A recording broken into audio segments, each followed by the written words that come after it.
A single drip from my ceiling revealed not just a rotting roof, but a truth about my husband and his mother so financially twisted it redefined marital betrayal. The dripping started 3 weeks ago. At first, it was just a faint, almost musical plink, plink, plink in the attic after a heavy rain, a secret rhythm only I seemed to notice. My husband, Mark, dismissed it.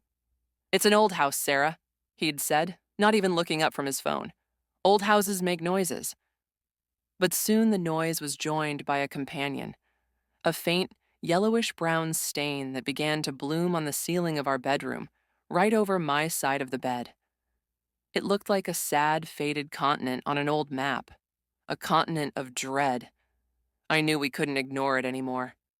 I spent a week calling roofers, getting quotes, and feeling a familiar knot of anxiety tighten in my stomach with every email that landed in my inbox. The final number was staggering. $8,000. $8,000 to stop our home from slowly dissolving around us. I sat at our small kitchen table, the three quotes spread out like a death sentence, my own paycheck stub lying next to them. I make a decent salary as a project manager, but it's stretched thin. My income covers the mortgage, the utilities, the car payments, the groceries, the insurance. It covers our entire life. Because Mark's paycheck? I hadn't seen a penny of it in the 5 years we'd been married. When Mark got home from work, I waited until he'd settled on the couch, beer in hand, game controller whirring to life.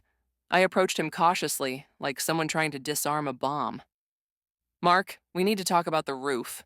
He grunted, his eyes fixed on the screen. "What about it?" "I got the quotes back," I said, my voice quiet. I slid the most reasonable one onto the coffee table in front of him. He glanced down for a fraction of a second. $8,000? Are they insane? It's a tiny leak." "It's not a tiny leak, Mark. The guy said the underlayment is rotting. If we don't fix it before the winter rains, we're looking at major structural damage. We could be talking drywall, insulation, mold." I trailed off, hoping the litany of homeowner horrors would register. He finally paused his game, turning to look at me with an expression of profound annoyance. "Okay, so what do you want me to do? I don't have 8 grand lying around." The opening. The moment I dreaded. I took a deep breath. "Well, I don't either. My salary just covers the bills. We don't have that much in savings." I was thinking, just for this month, maybe we could use some of your paycheck to cover the deposit. The air in the room went from tense to arctic. His face, which could be so handsome and charming, hardened into a mask of indignation. "You know I can't do that, Sarah." "Why not?" I pushed, my voice trembling slightly. "Mark, this is an emergency. This is our house." "My mother needs that money," he said, his tone clipped and final, as if that explained everything. "Her medication isn't cheap. Her property taxes are due. She depends on me." I felt a surge of bitter, familiar rage. His mother, Brenda, the woman who lived in a fully paid-off house, a house Mark had paid off using the down payment my parents had given us for our first home, the woman who called him 5 times a day to complain about the price of lettuce or a draft from her window, the woman whose needs were a bottomless pit into which my husband's entire six-figure salary disappeared, month after month, without a single receipt or line item ever being shown to me. "Brenda is fine," I snapped, losing my composure. "She has her pension and Social Security. Your help pays for her weekly hair appointments and her online shopping habit. Meanwhile, our ceiling is about to collapse on my head." "Don't you dare talk about my mother that way," he roared, standing up. "She's sacrificed everything for me. Is it too much to ask that I take care of her in her old age?" "It is when you have a wife and a home you're supposed to be taking care of too," I cried, tears of frustration stinging my eyes. "We are supposed to be a team, a partnership, but I'm the only one playing for this team, Mark. I pay for everything while you send every last cent to Mommy." He just stared at me, his jaw tight. For a moment, I thought he might finally understand. I saw a flicker of something in his eyes, shame maybe, but it was gone as quickly as it came, replaced by that cold, dismissive look I knew so well. He let out a huff, a sound of pure condescension, and ran a hand through his hair. He looked at the water stain on the ceiling, then back at me, a cruel little smirk playing on his lips. "Look, if it's such a big deal, just get the money from your dad." he said, his voice dripping with casual indifference. He's always bragging about his investments. It'll be a drop in the bucket for him. Just borrow it from your dad. I stared at him, the sound of the television and the distant drip from the attic fading into a dull roar in my ears.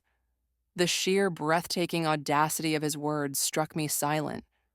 He wanted me to go, cap in hand, to my father, to beg for a loan to fix the home he lived in, while his own substantial income was being used as his mother's personal slush fund.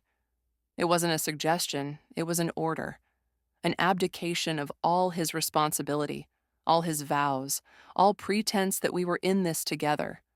In that one sentence, he had laid the entire architecture of our sham marriage bare. I didn't say a word. I just stood up, turned my back on him and the spreading stain on our ceiling, and walked into the kitchen. I picked up my phone, my hand trembling not with anger, but with a cold, terrifying clarity. I scrolled to my dad's number, and as I pressed the call button, I knew exactly what I was going to say. But it wasn't going to be what Mark expected at all. My dad answered on the second ring, his voice warm and familiar. "Sarah Bear, everything okay?" The simple endearment, a relic from my childhood, almost broke me. I squeezed my eyes shut, picturing his kind face, the one that always looked at me with pride. I had to swallow a sob before I could speak. "Dad? Hi, I need your help with something." "Anything, honey. You know that. Is it the roof? Your mom told me you were getting quotes. Just tell me the number, I'll transfer it over." His immediate generosity was a physical blow, a stark, painful contrast to the man sitting in the next room. Mark wouldn't give a penny of his own money, but my father would give his without a second thought. The injustice of it all solidified my resolve. "No, Dad," I said, my voice surprisingly steady. "It's not about the roof, not really. I need a name. I need the name of your lawyer, the one who handled Aunt Carol's divorce." There was a profound silence on the other end of the line. I could hear the gentle hum of his car, the faint sound of the radio he'd just muted. He didn't ask why. He didn't ask what Mark had done. He didn't demand an explanation. He just absorbed the information, the father in him understanding everything I wasn't saying. After a moment, he said, his voice low and serious, "Okay, honey. I'll text you the number right now. His name is David Chen. He's the best. And Sarah, you call me the second you're done talking to him, you hear me?" "I hear you, Dad," I whispered, a single tear finally escaping and tracing a hot path down my cheek. "Thank you." I hung up and stared at my phone as the text message with the lawyer's information came through. A wave of something I couldn't quite name washed over me. Part terror, part relief, like a drowning person finally breaking the surface. I had done it. I had pulled the pin on the grenade that was my marriage. For the first time in years, the suffocating weight on my chest seemed to lighten. I walked back into the living room. Mark had unpaused his game, the sounds of explosions and gunfire filling the tense silence. He didn't look up. "So?" he asked, his tone bored. "Did you talk to him? Is he sending the money?" I stood in the middle of the room, my arms crossed. I felt strangely calm, detached, like I was watching a scene in a movie. "I talked to him." "And?" he pressed, mashing a button on the controller. "And I didn't ask for money for the roof." That got his attention. He paused the game again and swiveled his head to look at me, his brow furrowed in annoyance. "What are you talking about? Sarah, I told you to handle it." "You're right, you did," I said, my voice as cold and clear as ice. "You told me to borrow from my dad. So I did. I borrowed his lawyer." The word hung in the air between us. Lawyer. It took a few seconds for it to register on his face. First came confusion, then dawning comprehension, and finally, a surge of dark, incredulous fury. He shot to his feet, the controller clattering to the floor. "You did what? Are you insane? You're calling a divorce lawyer over a leaky roof? That's the most childish, dramatic thing you have ever done." "The roof is just a symptom, Mark," I shot back, my own voice rising to meet his. "The disease is this marriage. I pay the mortgage on this house. I pay the car notes. I pay for the food you eat and the electricity that runs your stupid video games. All while your entire six-figure salary goes into a black hole named Brenda. The down payment for this house came from my parents. Mark, not yours. The down payment for your mother's house also came from my parents, disguised as a gift to us. Do you have any idea how twisted that is? Don't you bring my mother into this, he snarled, taking a step toward me. She's sacrificed everything for me. And I've sacrificed everything for you, I screamed, jabbing a finger toward my chest. My savings, my financial security, my future, all to support your weird, codependent relationship with your mother. Well, I'm done. I am done being your wallet while you play devoted son. He stared at me, his chest heaving, his face a mask of rage. He looked like a cornered animal. Just then, his phone lying on the coffee table buzzed to life. The screen lit up with a picture of his smiling mother. Of course. Her sixth sense must have been tingling. He snatched the phone up, his eyes never leaving mine as he answered. Hey, Mom, he said, his voice strained. He listened for a moment, his jaw tightening. No, everything's fine. No, Sarah's just being difficult. Yes, of course. Don't worry, the transfer will go through on Friday like always. He hung up and tossed the phone onto the couch. He looked at me, and the anger in his eyes had been replaced by something far colder, far more terrifying. Contemptuous pity. A cruel, knowing smirk spread across his lips. You have no idea what you've just done, he said, his voice low and menacing. You think you can just walk away with half of everything? You think a lawyer is going to help you? He let out a short, bitter laugh. That money, Sarah? My paycheck? It doesn't go to an account in my name. It goes to a joint account, my name and my mother's. He took a step closer, his voice dropping to a whisper. Good luck getting a cent of it. She's not my dependent. She's my business partner. My blood ran cold. A business partner? The phrase was so absurd, so utterly preposterous, that for a moment I thought he was bluffing, throwing out a desperate last-ditch lie to scare me. But the look in his eyes, that smug, triumphant certainty, told me he was telling the absolute truth. I felt the floor drop out from under me. For 5 years, I had pictured his money going into a simple savings account, a fund he controlled and doled out to his mother. I had imagined a legal battle where a judge would see his salary, see our shared life, and divide things fairly. But this changed everything. He hadn't just been financially supporting his mother. He had been building a legal firewall around his income, brick by brick, with every direct deposit. You're lying, I whispered, though I knew I was only trying to convince myself. Am I? He sneered. It's a holding company, Sarah, for her property management services. She manages the house you so kindly helped us buy for her. My income is a business expense. We have a contract. We've been doing it this way since before I even met you. He gestured around our living room, at the furniture I'd picked out, at the walls I'd painted. You see all this? You paid for all of this. My money? It's been untouchable, legally shielded, so go ahead, call your little lawyer. Let me know what he says after he stops laughing.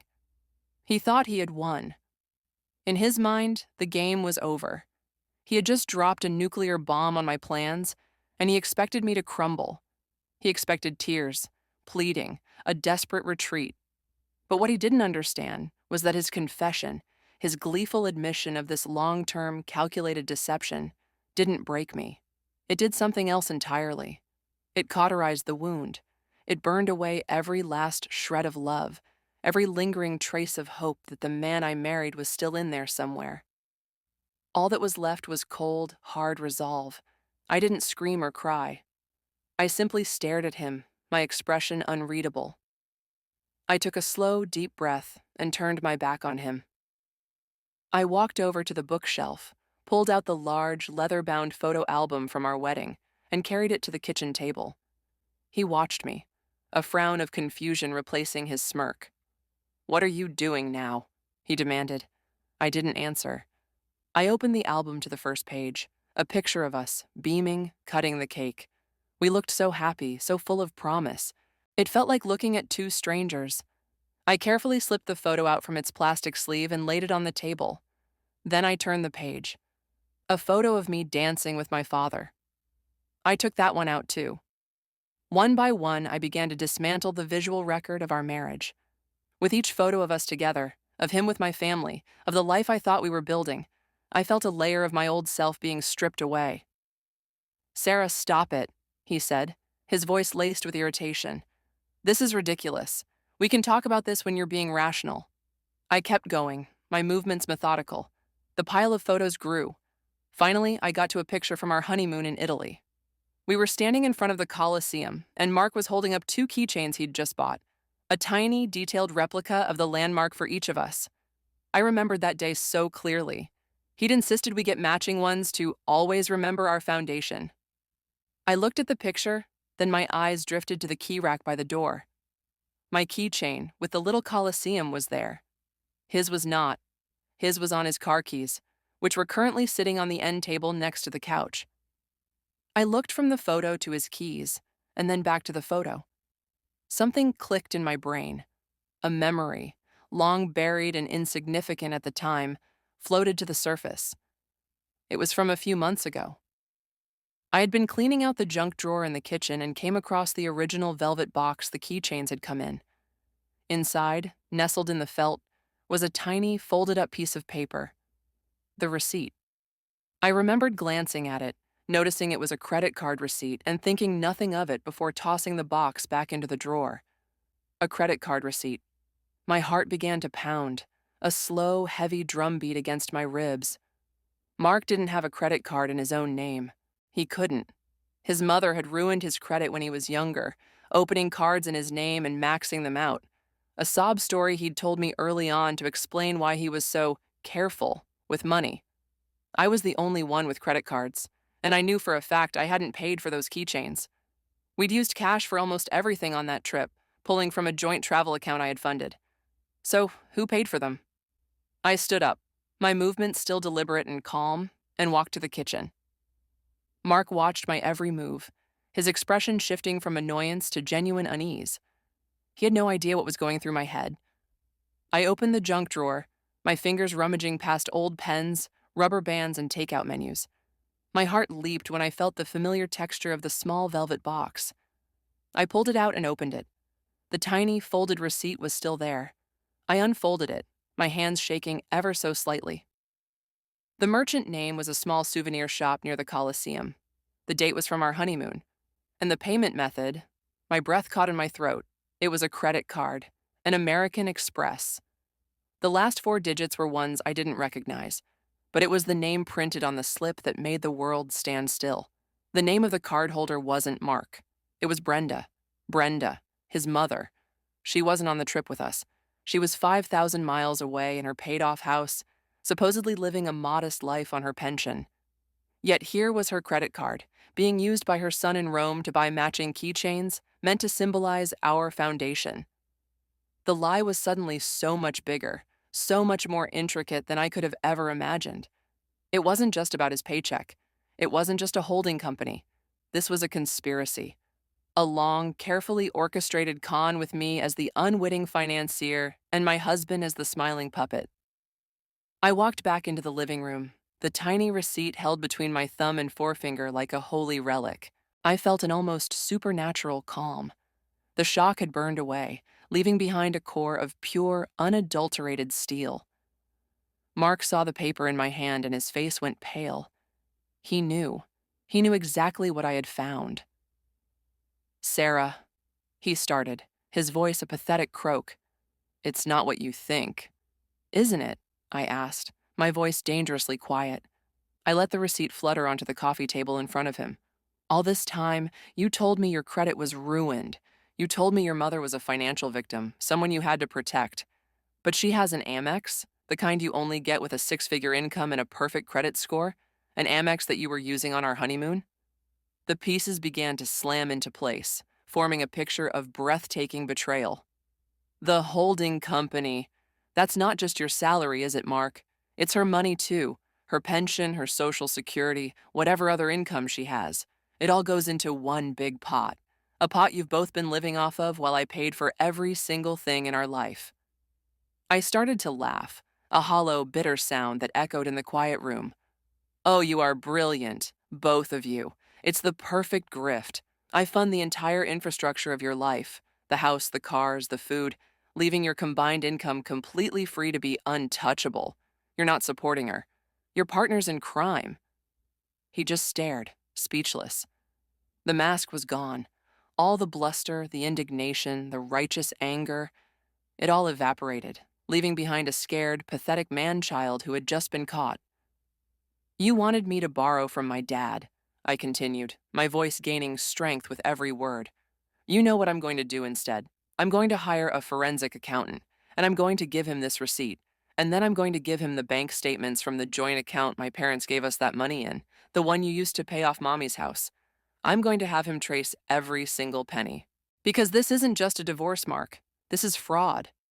The color drained completely from his face.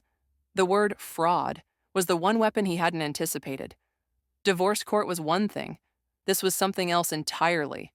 This had consequences that reached far beyond dividing up the furniture. The next day, I met with David Chen, my father's lawyer. I laid out the whole story. The 5 years of my salary covering everything, Mark's hidden income, the holding company, and the final damning piece of evidence, the credit card receipt. He listened patiently, his expression growing more grim with each detail. When I finished, he looked at the receipt, then back at me. "He called his mother his business partner," David said, a hint of awe in his voice. "He has no idea how much he just helped you." He explained that by creating a formal business structure and commingling his salary with his mother's funds, they had opened a door. It wasn't just a son giving his mother money anymore. It was a business. A business whose finances, he explained, were now potentially subject to discovery in a divorce proceeding, especially if we could prove marital assets, like the money from my parents, were used to fund it.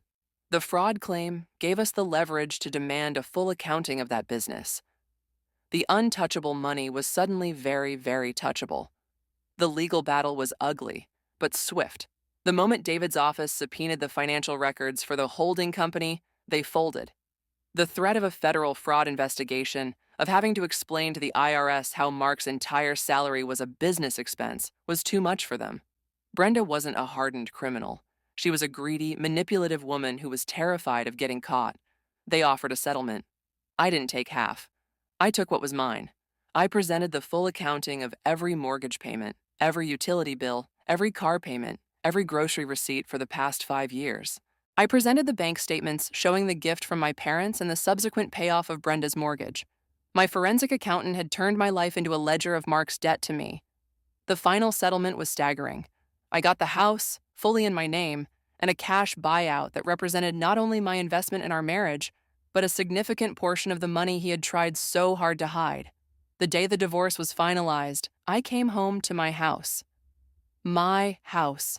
The water stain on the bedroom ceiling was gone, replaced by a fresh coat of paint. A crew I had hired with the first of the settlement money had fixed the roof last week. The silence was profound. No blaring television, no angry justifications, no phantom dripping. It was just peace. My phone buzzed on the counter. It was a text from my dad. "Sarah Bear, your mom and I are so proud of you. How does dinner tonight sound? My treat." I smiled, a real, genuine smile for the first time in what felt like a lifetime. I looked around at the home I had paid for, the life I had built, and the future I had just reclaimed. Mark had told me to borrow from my dad, and in a way I had. I had borrowed his wisdom, his support, and his belief in me. And with it, I hadn't just fixed a leak in my roof. I had rebuilt my entire foundation.